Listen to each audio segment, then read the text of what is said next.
ये ऐसा वक्त है जहां आपको सिर्फ मेहनत करनी है, मकसद यहाँ पर आपको चुनना है।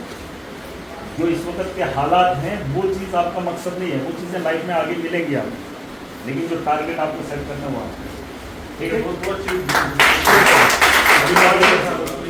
अभी मैं देख रहा था सेल फोन कॉलेज में, आपको सेल फोन की जरूरत इस वक्त नहीं है, बड़े हो जाओगे मेरे पास सारा जो भी एप्पल का आता है वो मैं ले लेता हूँ, लेकिन ये लेने के लिए आपको उस मुकाम पे पहुँचना।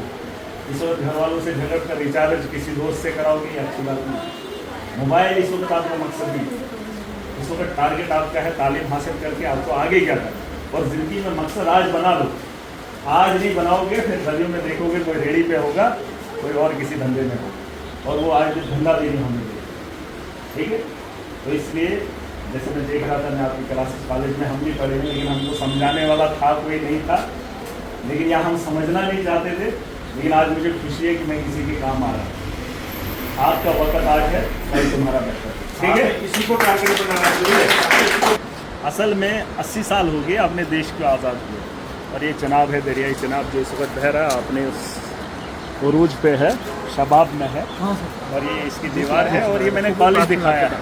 देश 80 साल आज़ादी के जश्न को मना रहा है, तिरंगा रैली खूब दौड़ाई जा रही है, लेकिन बच्चों के तालीमी निज़ाम का मय्यार क्या है वो आपने देख लिया। यही सवालात हैं हमारे। बहुत सारे लोग कह रहे थे आज आप तिरंगा क्यों नहीं उठाएंगे, मैंने कहा आपको लगता है कि हम आज़ाद हैं? आज़ादी नहीं है ये। आज़ादी ये है कि मेरे बच्चों के लिए आपने तालीमी निज़ाम को बेहतर किया, इसके लिए हमने आज़ादी दी। लेकिन आज़ादी का जश्न उसमें बराबर के शामिल हैं। कुछ लोग जश्न तो अपने तर्ज पे मनाएंगे, हमें जश्न तब मनाएंगे जब इसकी दीवारें अच्छी होंगी, बच्चों के बैठने का इंतज़ाम बेहतर होगा, तब महराज इस बात को मानूंगा, ठीक है सर। करेंगे हम तो आज के बारे में बात करेंगे। असल में कॉलेज है आपका, आज मैं पहली बार आया हूँ आपके कॉलेज में, बैठने के यहाँ के हालात आपके तालीमी मयार का अंदाज़ा लगा सकते हैं।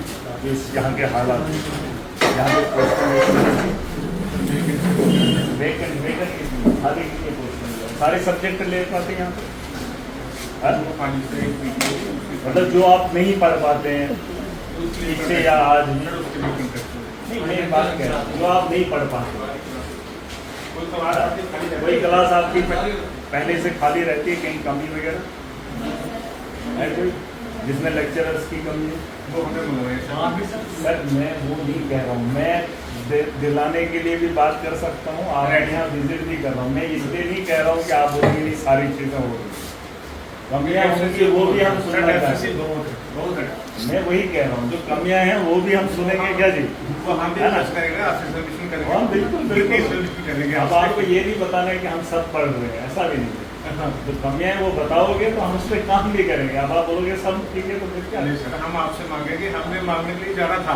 असल में मामला ये है कि हम इन पहाड़ों में पढ़ तो रहे, लेकिन जब एग्ज़ाम कंटेस्ट होता है ना आपका, तो नेशनल लेवल पे कम्पीट करना है, तो आपको सोचो आपने किस तरीके से अपने आप को तैयार करना है ना।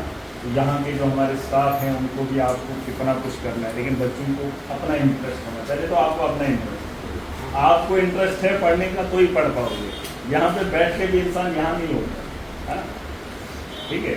लेकिन अगर पढ़ने के लिए आए हैं, जो वक्त देना होता है, अभी मैं जेल में रहा था तो फिर मैं प्रॉपर जेल में, ठीक है। अब आप क्लास में रहते हैं तो प्रॉपर क्लास में ही रहना है, उसमें दिमाग में घर की बातें बाहर की बातें वो क्यों लानी, टाइम वेस्ट भी करना है, ठीक है।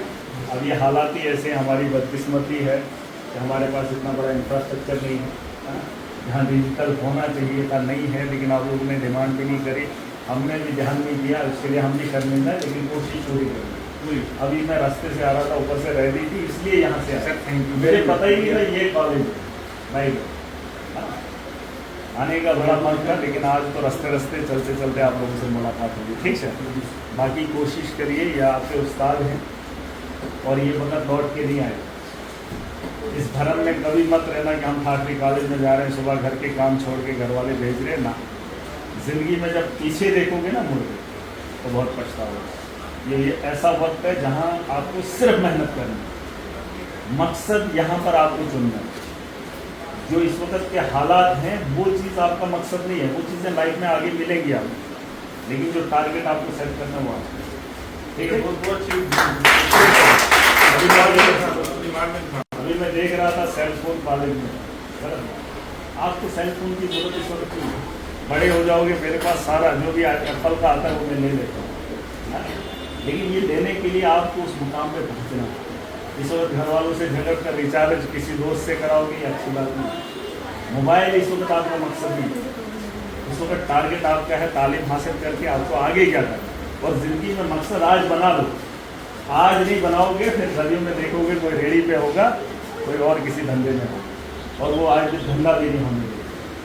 ठीक है, तो इसलिए जैसे मैं देख रहा था, मैं आपकी क्लासेस कॉलेज में हम भी पढ़े हैं, लेकिन हमको समझाने वाला था कोई नहीं था, लेकिन या हम समझना नहीं चाहते थे। लेकिन आज मुझे खुशी है कि मैं किसी के काम आ रहा हूँ। आपका वक्त आज है, कल तुम्हारा बच्चा। ठीक है, इसी को टारगेट बनाना चाहिए, इसी को टारगेट बनाना लाइफ का, इसको टारगेट बना के इसी पे जो आपने जिंदगी में करना है वो आज ही सोचिए। लेकिन जिस मकसद के लिए आप इस वक्त चल रहे हैं, जो मैं देख रहा हूँ, जो आज की जनरेशन है, वो मकसद गलत है। वो लाइफ का एक हिस्सा है, वो सारी चीज़ें हो। टारगेट सेट करो, नाम बनेगा, फिर पहचान खुद खुद बनेगी, दुनिया आपके साथ। ठीक है, लेकिन अगर नहीं पढ़ोगे भाई, अभी देख रहा था बाहर के बच्चे थे वहाँ क्लासरूम में, बहुत कीमती वक्त, बहुत कीमती वक्त। आज मेहनत करोगे, ब्रिलियंट लाओगे, डिस्टिंक्शन लाओगे, कुछ भी लाओगे, आपके जब नाम होगा दुनिया में। मुझे एक बच्ची ने फ़ोन किया, उसने कहा कि चीटिंग बहुत होती है, करप्शन होती है। वो भाई ब्रिलियंट बच्चे की 8th क्लास में पढ़ती है। कहता है हम बहुत गरीब हैं, क्या करेंगे, करप्शन आगे हमें बढ़ने नहीं देगी। मैंने उसे एक बात बोली, मैंने बोला करप्शन की बात मत लगाना, अगर तुझे ज़िंदगी में कुछ करना है तो उन्हें करप्शन को भी हराना है, इतना बड़ा नाम नहीं, इतना पढ़ना है, इतनी तैयारी करनी है कि करप्शन भी शर्मा जाए और वो तब भी ना हो। अब इस सिस्टम से तभी लड़ पाएंगे जब हम उसके हेल्प करेंगे पूरी ताकत के साथ, है ना? करेंगे? बाकी आपके कॉलेज के लिए जितना हो सकेगा हम करेंगे। अफसोस तो है। हाँ, आपका वेलकम करते हैं हम degree college doctor science Jammu principal छात्री रिसेंटली ज्वाइन किया मैंने, तो आपका ये प्रोग्राम बहुत हुआ था दिए थे, लेकिन आप तक नहीं पहुँच पाए थे, आप तक नहीं पहुँच पाए। और हमारी तो मदद रही थी कि इन बच्चों की डिमांड जो जेन्युइन डिमांड्स हैं, जहाँ जिससे जुड़ रहे हैं, एजुकेशन की तरफ से हम सर पूरी हेल्प कर रहे हैं। किसी बच्चे से पूछ लो कि क्लास रेगुलर लगती है, क्लास तक मीटिंग है, लेकिन इंफ्रास्ट्रक्चर बोल हमारे वो नहीं, मैं खुद शर्मिंदा हूँ। अब ये मैं आपको नहीं बोलूँगा, लेकिन है ना, कुछ बातें हैं जो आपको बताने के लिए नहीं है, जो बातें आपके लिए वो बड़ा आपको समझना है। आप जिस हाल में सुनो मेरी बात, इंफ्रास्ट्रक्चर कॉलेज का हम बना लेंगे या मेरे अलावा कोई और बना लेगा, लेकिन आपकी क्लासेस कोई लौटा नहीं रहा। आप मेरी बात याद रखना, ये जो आपका वक्त है ना, ये कोई आपको लौटा नहीं।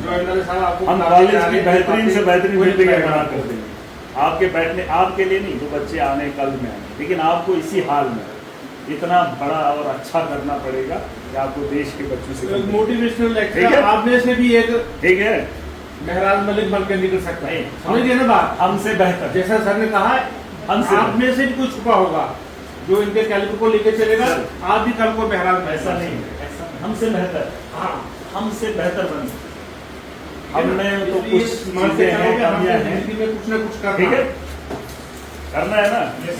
वरना ऐसा मामूल रहा है जब हम स्टूडेंट थे ना, जब हम स्टूडेंट थे, ऐसा मामूल मैंने देखा। हम पढ़ते हैं रवाज में, भाई वो भी पढ़ रहे हैं, हम भी बच्चे ना, माँ बाप देखते थे ये भी पढ़ रहा है, इनका बच्चा भी। हमारा अपोनेंट कौन है, हमारा कंपिटिटर कौन है, वो आपको आज तय करना है।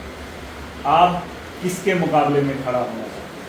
जब मैं पॉलिटिक्स में आया था, मेरे मुकाबले में गुलाम नबी आज़ाद था, मैं गुलाम नबी आज़ाद के मुखालिफ उस टाइम, ठीक है, आज इसलिए यहाँ पर खड़ा। लेकिन अगर आपका अपोनेंट ही हमसाये का बच्चा होगा, फिर वो जो बच्चा करेगा वही आप करोगे, है ना। अपोनेंट कौन है, टारगेट नहीं, वो आज ही सेट करना। आप किसको हराना चाहते हैं वो आज आपको तय करना। चाहे आईएएस के किसी बड़े, इस वक्त अगर कोई टॉपर है, उसको आप अपना सेट कर दो कि मैंने इससे ज़्यादा नंबर लेंगे, इससे बेहतर। वो आज अगर सेट नहीं कर पाओगे तो लाइफ में पछताओगे।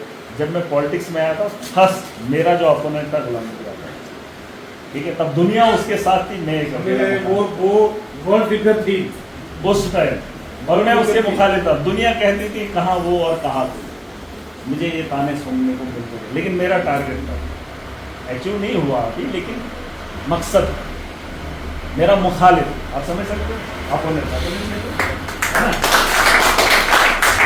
चाचे का लड़का नहीं होना चाहिए, मामा की बेटी नहीं होनी चाहिए, है ना। अपोनेंट ढूंढो और उस पर काम करना शुरू करो, ठीक है।